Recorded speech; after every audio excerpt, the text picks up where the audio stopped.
Sir నమస్కారం sir. నమస్తే. Sir 'ప్రేమలు' సినిమా ఏదో మలయాళీ సినిమా. తర్వాత తెలుగులో కూడా డబ్ అయ్యి ఇక్కడ కూడా సెన్సేషన్ క్రియేట్ చేయడం మనం చూసాం సార్. లాస్ట్ ఇయర్ రిలీజ్ అయింది. అయితే ఇప్పుడు ఇదొక రికార్డ్ క్రియేట్ చేసింది సార్. అంటే 2024లో ఎక్కువ లాభాలు తీసుకొచ్చిన సినిమాగా ఇదే నిలిచింది. దాదాపు అది పెట్టిన బడ్జెట్ కంటే 45 రెట్లు ఎక్కువ తీసుకొచ్చి పెట్టిందంట. 3,00,00,000తో తయారైతే 130,00,00,000 వసూలు చేసిందంటున్నారు. ఇది 'పుష్ప 2' అండ్ 'కల్కి' లాంటి సినిమాలో కూడా సాధ్యపడలేదని కూడా మాట్లాడుతున్నారు సార్. మరి ఇలా చిన్న సినిమా ఇంత వసూళ్లు క్రియేట్ చేయడం, ఇంత లాభాలు తీసుకురావడం మీరు ఏ విధంగా చూస్తారు సార్? అంటే కంటెంట్ బాగుంటే హ్మ్. అంతిమంగా సినిమాని నిలబెట్టేది కథే. ఓకే.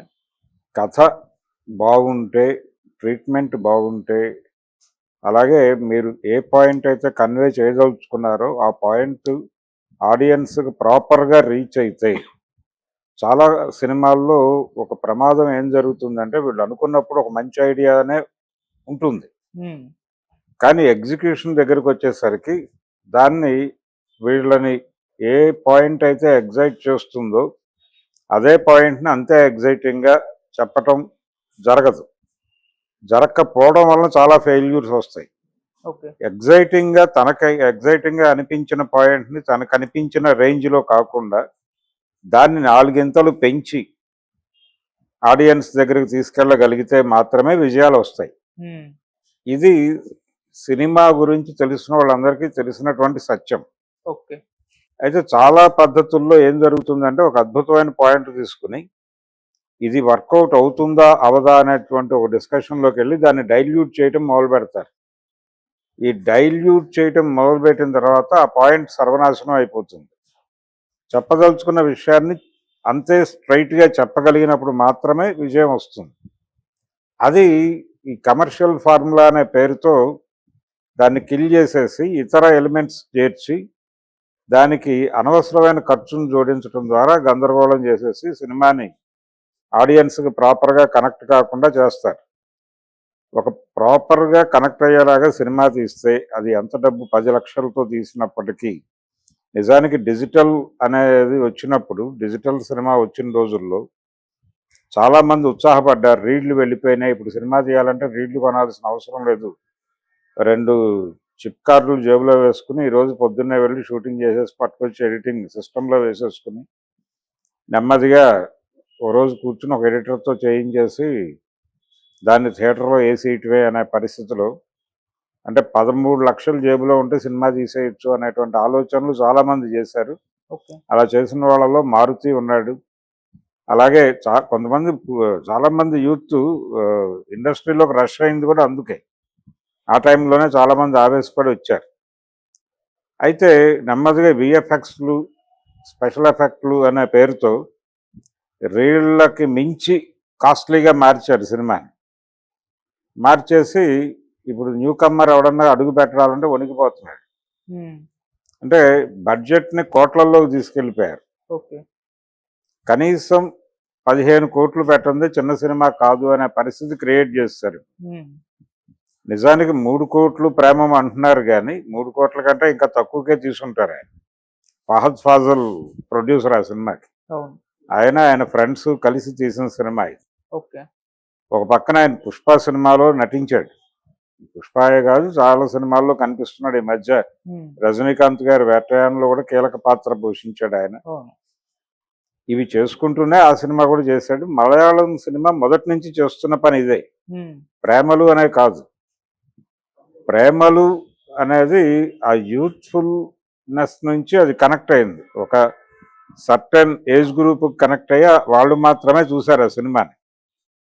ఇది కాకుండా ఒక ఎంతూజియాస్టిక్ నేచర్ ఉన్నటువంటి అమ్మాయి పెళ్లి చేసుకుంటే ఆ పెళ్లి అయిపోయిన తర్వాత ఆ ఫ్యామిలీలో అది లేకపోతే ఎంత సఫర్ అవుతుంది, అక్కడి నుంచి పారిపోవడానికి ఎన్ని ప్రయత్నాలు చేస్తుంది, జైల్లో ఉన్నటువంటి ఖైదీ పారిపోవడానికి ఎన్ని ప్రయత్నాలు చేస్తారో ఈ అమ్మాయి కూడా అన్ని ప్రయత్నాలు చేస్తుంది అని ఒక పాయింట్ తీసుకుని ఒక సినిమా తీశారు. హ్మ్. సౌత్ ఇండియన్ కిచెన్ ఏదో టైటిల్ పెట్టి. ఓకే. అది విపరీతంగా జనం చూసి అన్ని లాంగ్వేజెస్లోనూ చూశారు, అందరూ చూశారు. చూసి దాని మీద విపరీతంగా సోషల్ మీడియాలో చర్చించుకున్నారు అన్ని చోట్ల, ప్రతి స్టేట్లోను. ఏమీ ఖర్చు లేదు, ఒక చిన్న ఇల్లు, ఒక 7-8 క్యారెక్టర్లు, అంతే సినిమా. అద్భుతంగా తీశారు. మామగారు ఎలా బిహేవ్ చేస్తాడు, భర్త ఎలా బిహేవ్ చేస్తాడు, అత్తగారు ఎలా బిహేవ్ చేస్తుంది, ఇదే గోల. ఉమ్, ఆవిడ చెప్పదలుచుకుంది ఏమిటి, వీళ్ళకి అర్థమైంది ఏమిటి అనే దాని మీద కథ నడుస్తుంది. ఓకే. ఆడియన్స్ చాలా ఇంట్రెస్టింగ్ గా అనిపిస్తుంది సినిమా.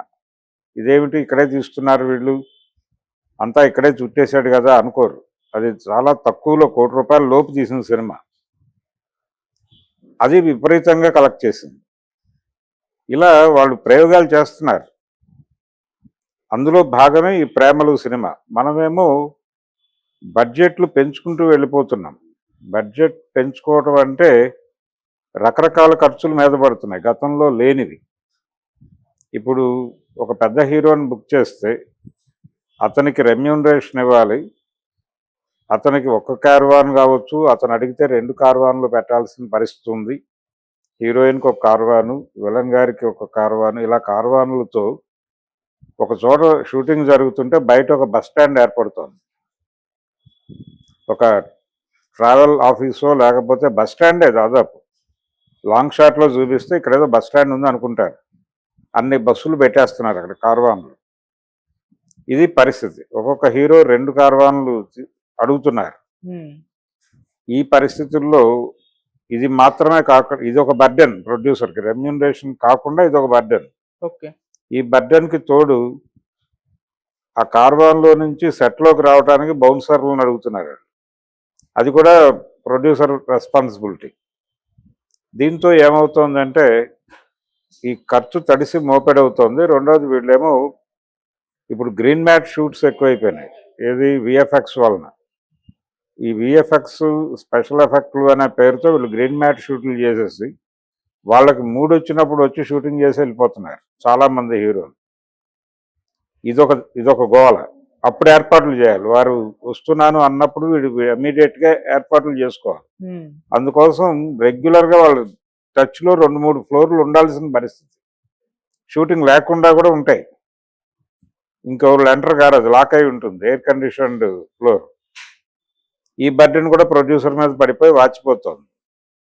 ఇలా అనవసరమైన ఖర్చులు చాలా పెరిగిపోయి బడ్జెట్ చేతులు దాటిపోయి ఏం చేయాలో అర్థం కాని పరిస్థితి. 225 కోట్లతో సినిమా తీస్తానని ఒక డైరెక్టర్ ప్రొడ్యూసర్ గారిని రంగంలోకి దింపి 700 కోట్లకు తీసుకెళ్లిన కథ మనం చూసాం. ఇవన్నీ డిస్ప్యూట్స్ అవుతాయి. అక్కడికి పోయి సౌత్ ఇండియన్ ఛాంబర్లోనో మరో చోట కూర్చుని గొడవే. ఇంత ఖర్చు పెట్టి ఇచ్చారు, నాకు సినిమా ఏం మిగలలేదు అంటాడు. ఏం మిగలదు. ఈ పరిస్థితి ఇదివరకు ఇలా ఉండేది కాదు. రెండోది ఇప్పుడు పరిస్థితి ఎలా జరిగిందంటే హీరోల ఇంటర్ఫియరెన్స్ ఎక్కువైంది. అంటే ఒక డైరెక్టర్ వచ్చి హీరోని అట్రాక్ట్ చేస్తున్నాడు, ముందు ఒక కథ చెప్తున్నాడు. హీరో గారు ఇది ఓకే, నాతో సినిమా తీయటానికి బలాన్ వాళ్ళు ఉత్సాహపడుతున్నారు అని ఒక జాబితా ఇస్తాడు. ఈయన వెళ్ళి వాళ్ళని అప్రోచ్ అవుతాడు. ఓకే. హీరో గారు ముందే బడ్జెట్ చెప్తాడు, నేను ఈ రేంజ్ సినిమా మాత్రమే చేస్తాను అని, నా సినిమా ఈ లెవెల్లో ఉండాలి అని చెప్పేస్తారు వారు. ఈ తరహా కథని మీ దగ్గరికి పంపిస్తున్నాను, అతను వస్తున్నాడు మీ దగ్గరికి అని చెప్తాడు ఆయన ఫోన్లో. ఇతను వెళ్ళి కథ చెప్పి కన్విన్స్ చేసి ఆ ప్రొడ్యూసర్ని పెట్టుకొని, ప్రొడ్యూసర్ కేవలం డబ్బులు పెట్టడం మాత్రమే చేయాలనే పరిస్థితి వచ్చేసింది. ఇంతకు ముందు ఎలా ఉండేదంటే ప్రొడ్యూసర్లు రెగ్యులర్గా కథలు తయారు చేసుకునేవాళ్ళు వాళ్ళ ఆఫీసుల్లో కూర్చొని. ఎప్పుడు వాళ్ళ దగ్గర 2-3 రైటర్లు పనిచేస్తూ ఉండేవాళ్ళు. 2-3 స్క్రిప్ట్ వర్క్లు జరిగేవి. ఓకే. వాళ్ళు వచ్చి అప్పుడప్పుడు నిర్మాత గారు వెళ్ళి ఇది ఎలా నడుస్తుంది అది ఎలా నడుస్తుంది అని షూటింగ్ జరుగుతున్న ఉండగానే, ఒక సినిమా సెట్స్ మీద ఉండగానే ఇంకో 2 కథలు తయారీ జరిగాయి. వచ్చి అప్పుడప్పుడు వీళ్ళతో కూర్చునేవాడు నైట్ టైము ఆయన కుదిరిన సమయాల్లో.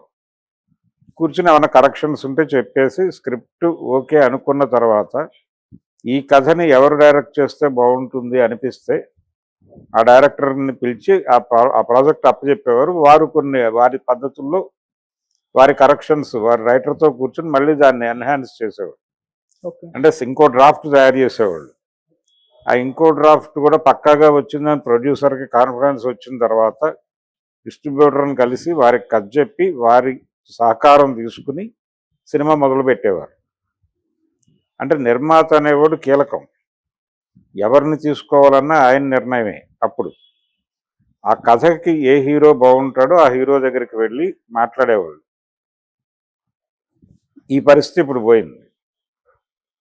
నిర్మాతలు ప్రొడక్షన్ హౌసుల్లో చర్చలు లేవు. చాలామంది డైరెక్టర్లు వాళ్ళే ఇళ్లలో కూర్చునో లేకపోతే వాళ్ళే ఆఫీసులు పెట్టుకునో, ఇప్పుడు కొరటాల శివ గారి ప్రోగ్రాం అదే. ఆయన ఒక స్క్రిప్ట్ డిజైన్ చేసి పెద్ద హీరోలు ఆయనకి అప్రోచ్ దొరుకుతుంది కాబట్టి వెళ్ళి పెద్ద హీరోలకి కథలు చెప్తాడు. అల్లు అర్జున్కి కథ చెప్పాడట మొన్నే. చెప్పాడని ఒక ప్రచారం జరుగుతోంది. అది నిజమా కాదా అనేది పక్కన పెడితే, ఇలా చేసుకోవడానికి వాళ్ళకి ఒక యాక్సెస్ ఉంటుంది. వెళ్ళి ఆ పాయింట్ ఓకే అయితే వాళ్ళు ఎవరో ప్రొడ్యూసర్ని సజెస్ట్ చేస్తారు, వెళ్ళిపోతారు. లేదు వీళ్ళే ఒక ప్రొడ్యూసర్ని కూడా ఆర్గనైజ్ చేసుకుని పెడతారు. ఇక్కడ కథ హీరో ఉంటే చాలు, ప్రొడ్యూసర్లు వాళ్ళే వచ్చేస్తారు డైరెక్టర్ దగ్గరికి. ఈ పరిస్థితిలో సినిమా తీసుకొచ్చిన తర్వాత మీకు బడ్జెట్ కంట్రోల్ ఉండదు. రెండోది, వీళ్ళు పాన్ ఇండియా సినిమా అనే పేరుతో బడ్జెట్లు పెంచేస్తున్నారు. మనకి లాస్ట్ సినిమాకి ఎంత వచ్చింది కాబట్టి ఇంత పెట్టచ్చు, ఇంత వర్కౌట్ అవుతుంది అని లెక్కలేసేసి అంతకి దిగిపోతున్నారు. ఆ రేంజ్కి పెంచే కథలు డిజైన్ చేసుకుని వెళ్ళిపోతున్నారు. మగధీర చూసి చాలామంది వాతలు పెట్టుకున్నారు, ఇంక్లూడింగ్ వినాయక్ గారి ఆ సినిమా. అల్లు అర్జున్తో బద్రీనాథ్ అనే ప్రయత్నం చేశాడు. అలాగే శక్తి అనేటువంటి ఎన్టీఆర్ సినిమా కూడా ఆ సినిమాని చూసి వాత పెట్టుకున్న సినిమానే. అంటే బిగ్ రేంజ్లో తీస్తే తప్ప జనం చూడరు అనే ఒక్కటి సెంటిమెంట్గా పెట్టుకుని చేసుకున్న దారుణాలు. అది కాదు, మీకు ఒక పాయింట్ ఉండాలి కదా, డబ్బులు పెట్టడానికి కూడా ఒక పాయింట్ ఉండాలి. పాయింట్ లేకుండా డబ్బులు పెడితే అది నీళ్ళల్లో పోసినట్టే, జనం చూడరు సినిమాని. అందుకని సినిమా ఆత్మ కథే, ఆ ఆత్మని నమ్ముకుని సినిమా తీస్తే ఆడుతుంది. అది వదిలేసి వీళ్ళు ఎప్పుడైతే ఆడియన్స్ ఈ తరహా సినిమాలు చూస్తున్నారు కాబట్టి ఇలా చేసుకుంటూ వెళ్ళిపోదాం అని పేనుకుంటూ వెళ్ళిపోతున్నారు సీన్ టు సీన్. ఆ పేనుకుంటూ వెళ్ళిపోవడం వలన డిజాస్టర్స్ వస్తున్నాయి. ఇది పరిస్థితి. అందుకని రెండోది, ప్రేమలు అనే సినిమా మలయాళంలో తయారై అది యావత్ దేశంలోనూ డబ్బులు కలెక్ట్ చేయగలిగింది. అంటే వాళ్ళు పాన్ ఇండియా సినిమా తీయాలనుకుంది ఇలా. అలాగే మున్సిపల్ బాయ్స్ అనే సినిమా కూడా వాళ్ళు పాన్ ఇండియా సినిమా తీయాలనుకుంది ఇలా. వాళ్ళకి ఒక ఇంట్రెస్టింగ్ పాయింట్ అనిపించింది, అది తీశారు అంతే. దాన్ని ప్రపంచం చూసింది. అది చేయవలసిన పని. నీ మార్కెట్ కోసం కొత్త కథలు ఉండవు. నీ కథని మార్కెట్కి ఎక్కేలాగా, అంతర్జాతీయ మార్కెట్కి ఎక్కేలాగా నువ్వు ఎలా తీస్తున్నావు అనేది నీ కళ. ఆ కళ లేని వాళ్ళందరూ ఇప్పుడు ఇండస్ట్రీకి వచ్చేసి ఈ గోల చేస్తున్నారు. అంటే దీనిలో కొంచెం దైవికం పెడదాం, కొంచెం పౌరాణిక ఇతిహాసాలు మిక్స్ చేద్దాం, ఇదంతా ఒక కషాయం తయారు చేసేటువంటి ఫార్ములాలా తయారైంది సినిమా అనేది. ఈ కషాయం తయారీ కర్మాగారం లాగా ఎప్పుడైతే డైరెక్టర్ల బుర్రలు మారిపోయినాయో చేయగలిగిన ఏమీ లేదు. ఇప్పుడు దేవర సినిమా ఉంది, దేవర సినిమా కషాయమే. ఇది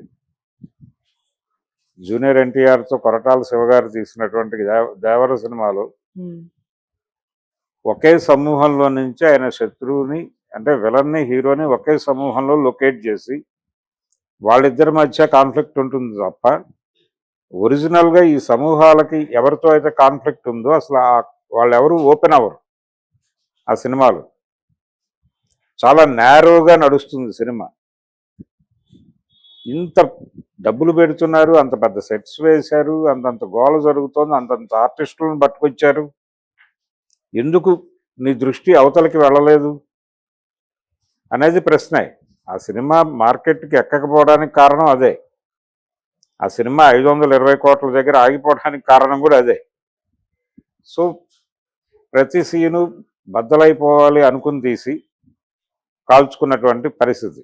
అంటే స్క్రిప్ట్ డిజైనింగ్లో ఉన్నటువంటి లోపాలు. దాన్ని పాన్ ఇండియా సినిమా అంటాడు ఆయన.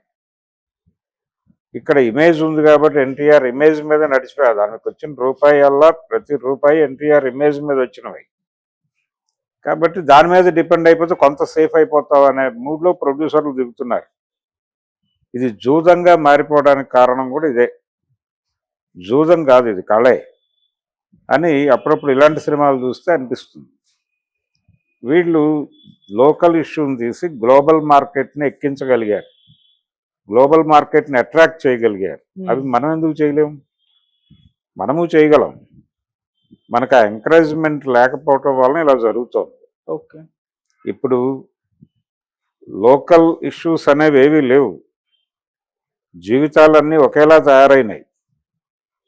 ఈ ఒకేలా తయారైనటువంటి జీవితాల మీద కథలల్లుకుంటే ప్రపంచం అంతా కనెక్ట్ అవుతాయి. అవి దీనికోసం ప్రత్యేక కసరత్తులు, ప్రత్యేకమైన కథల తయారీ కేంద్రాలు అక్కర్లేదు.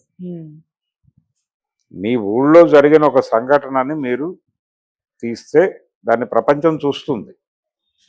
ఆ రకమైన కథలు తయారు చేసుకోండి. అంటే లోకల్ పాయింట్ని గ్లోబల్ లెవెల్లో ఎలా చెప్పాలి అనే కళని అడాప్ట్ చేసుకోగలిగితే ప్రేమలు లాంటి సినిమాలు తీయగలుగుతాం. ప్రేమలు అంత గొప్ప సినిమా అని నేను అన్ను, కానీ దానిలో ఒక యూత్ఫుల్నెస్ ఉండటం ఒకటే దాని ప్లస్. ఓకే. దానిలో కొన్ని ప్రజెంట్ యూత్కి కనెక్ట్ అయ్యేటువంటి సన్నివేశాలు, ప్రస్తుతం యూత్లో నడుస్తున్నటువంటి అనేక సందర్భాలని వాళ్ళు డిజైన్ చేశారు.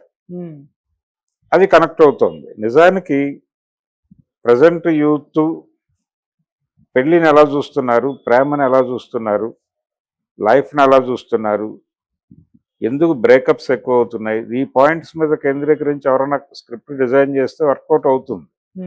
తెలుగులో కూడా కొత్త ఆర్టిస్టులతోనే తీయండి. ఆ రోజుల్లో కూడా చిన్న ఆర్టిస్టులతో మంచి సినిమాలు తీయగలిగారు కదా. దాసరి నారాయణరావు గారు నీడ అనే సినిమా తీశాడు. ఒక చిన్న ప్రొడ్యూసర్ వచ్చి అడిగితే ఆయన ఒక చిన్న సెన్సిటివ్ పాయింట్ పట్టుకున్నాడు, సీరియస్ పాయింట్. అంటే పిల్లలకి వాళ్ళు యుక్త వయసులోకి వచ్చే టైంలో తల్లిదండ్రులు వాళ్ళని ప్రాపర్గా గైడ్ చేయకపోతే వాళ్ళు ఏమైపోతారు అంటే, సమాజంలో ఉన్నటువంటి అన్ని విషయాలు ఓపెన్గా పిల్లలకి టీచ్ చేయాలి. చెప్పకపోతే వాళ్ళు వేరే వాళ్ళ నుంచి తెలుసుకుని ఇంకెటో డైవర్ట్ అయిపోతారు. ఆ తెలుసుకునే మార్గం మీరే అయితే ప్రమాదాలు తగ్గుతాయి అన్నదే పాయింట్. మీ నీడే మీ పిల్లాడు అని, అందుకోసం నీడ అని పెట్టాడు ఆయన. పెట్టి మొత్తం డ్రామా ఆర్టిస్టులను తీసుకుని సినిమా తీశాడు ఆయన. కృష్ణ గారి పెద్ద అబ్బాయి మొదటి సినిమా అది. అతను ఉచితంగానే చేశాడు, కృష్ణ గారి దగ్గర నుంచి పట్టుకొచ్చి చేయించుకున్నాడు, అయిపోయింది. ఓకే. నారాయణమూర్తి ఆ సినిమాలోనే కనిపిస్తాడు. ఇలా మహేష్ బాబు కూడా అదే మొదటి సినిమా. రమేష్ బాబు చిన్నప్పటి క్యారెక్టర్ మహేష్ బాబుతో చేయించాడు ఆయన. దాసరి గారితో మొదట క్లాప్ కొట్టించుకున్నవాడు మహేష్ బాబు. ఆ సినిమా చాలా పెద్ద విజయం సాధించింది. అది ఇప్పుడు యూట్యూబ్లో దొరకటం లేదు, కానీ రిలీజ్ అయినప్పుడు సద్దినోత్సవ వేడుకలు జరుపుకున్న సినిమా. అలాంటి ప్రయోగాలు అనేకం చేశాడు ఆయన, లో బడ్జెట్లో, తక్కువ ఖర్చులో. స్వర్గం నరకం సినిమాకి కూడా అంతే చేశాడు ఆయన. 3-4 కలిపి సినిమా, తలో 10,000 వేసుకుని చలిచీమల్ లాంటి హిట్ సినిమా తీశారు దేవదాస్ కనకాల డైరెక్షన్లో. ఇలాంటి అనేక అనుభవాలు ఉన్నాయి తెలుగు సినిమాకు కూడా. ఈ అనుభవాలన్నింటినీ పాన్ ఇండియా సినిమా పేరుతో చంపేస్తున్నారు. చంపేసి ఇప్పుడు ప్రేమలు అనే సినిమా 3 కోట్లలో తీశారు, 136 కోట్లు కలెక్ట్ చేసింది. మనం 100 కోట్లతో తీసి 1000 కోట్లు చేరితే చాలని చంకలు గుద్దుకుంటున్నాం అనుకుంటున్నారు. నిజానికి దానవేర సూరకర్ణ సినిమా సక్సెస్ కూడా అదే. ఆయన కూడా అతి తక్కువ బడ్జెట్తో తీశాడు ఆ సినిమా. అంటే 15 లక్షల లోపు బడ్జెట్తో సినిమా తీసి 45 రోజుల్లో డేస్ కూడా విపరీతంగా పెంచుకుంటూ వెళ్ళిపోతున్నారు. ఇది కూడా వడ్డీలు పడిపోతున్నాయి ఇక్కడ. అదొక బర్డెన్ ప్రొడ్యూసర్కి. 45 రోజుల్లో సినిమా తీసేసి దాన్ని రిలీజ్ చేస్తే అది 2 కోట్లు కలెక్ట్ చేసింది. ఏమిటి పరిస్థితి? ఎంత వాడు పెట్టింది అంతా వచ్చింది ఎంత అనేది బీభత్సమైన ఇది కదా, అది విజయం. ఓకే. అందుకని అలాంటి విజయాలు కావాలి ఇండస్ట్రీ. రూపాయికి 10 రూపాయలు, 100 రూపాయలు చూసినటువంటి సందర్భాలు ఉన్నాయి మనకి. లవకుశ లాంటి సినిమా ఆ రోజుల్లోనే 1 కోటి రూపాయలు కలెక్ట్ చేసింది. ఏది? టికెట్ల రేట్లు బాల్కనీ ₹1.80 ఉన్న రోజుల్లో ₹1.80 లోపే, ₹1.50 కొన్ని చోట్ల ఉన్న రోజుల్లో అది 1 కోటి రూపాయలు కలెక్ట్ చేసింది ఆ సినిమా. అది కదా విజయాలు. అందుకని మనం సినిమాని నిజాయితీగా తీస్తున్నామా లేదా, ప్రజలకి కనెక్ట్ అయ్యేలా తీస్తున్నామా లేదా, అలాగే జన జీవితానికి దగ్గరగా ఉన్నటువంటి సినిమా తీస్తున్నామా లేదా, ఇవి క్రైటీరియాగా గనక మీకు అనిపించిన ఒక కాన్ఫ్లిక్ట్ని పట్టుకొని నిజాయితీతో కథ తయారు చేసి అంతే నిజాయితీతో తెరకెక్కిస్తే ఆ సినిమా డెఫినెట్గా సక్సెస్ అవుతుంది. అది నమ్మట్లేదు. నమ్మకుండా భ్రమల్లోకి వెళ్ళిపోయి ఆ భ్రమల్నే